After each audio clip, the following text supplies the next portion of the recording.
आउने निर्वाचनमा यसको फल लाग्नेछ।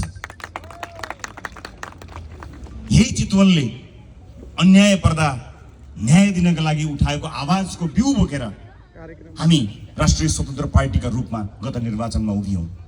सर्वाधिक मत दिएर तपाईले पठाउनु भयो। खोइ किन फेरि मलाई संसदबाट निकालियो।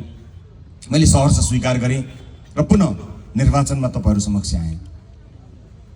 तर संसदकै सबैभन्दा बढी मत दिएर पठाइएको मलाई बिना कारण संसदबाट फेरि निकालियो।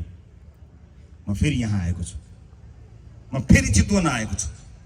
सिङ्गो पार्टी बोकेर, पार्टीका परिवारहरू बोकेर।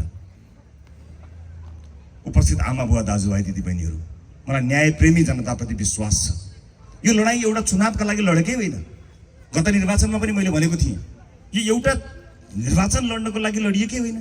यो त एउटा पुस्ताका लागि लडिएको हो। सिङ्गो पुस्तालाई देशबाट लखेटिएको छ, बाआमालाई रुवाएर लखेटिएको छ। यो लडाई त्यसका लागि हो नि।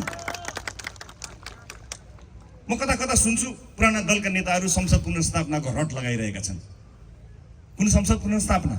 अन्याय र अत्याचारको पराकाष्ठा नागेर 2/3 बलमा नेपाली जनतामाथि दमन गर्ने, आफ्ना मान्छे बचाउने, विरोधीलाई फसाउने संसद बुझाउन खोजेको भयो भने खबरदार, त्यो सम्भव छैन। संसद आउँछ तर नयाँ म्यान्डेट लिएर आउँछ, नयाँ अनुहारहरू आउँछन्। देशघाती, राष्ट्रद्रोही, भ्रष्टाचारी, अत्याचारीहरू होइनन्।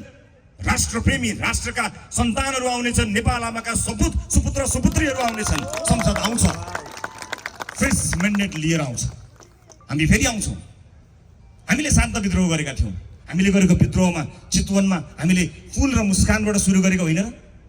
कसैको पनि कुनै आमा बाआमाहरूको काख रितिएन, कसैको पनि सिउँदो पुछिएन, कहीँ कतै रगतको एउटा थोपा पनि चुहिएन।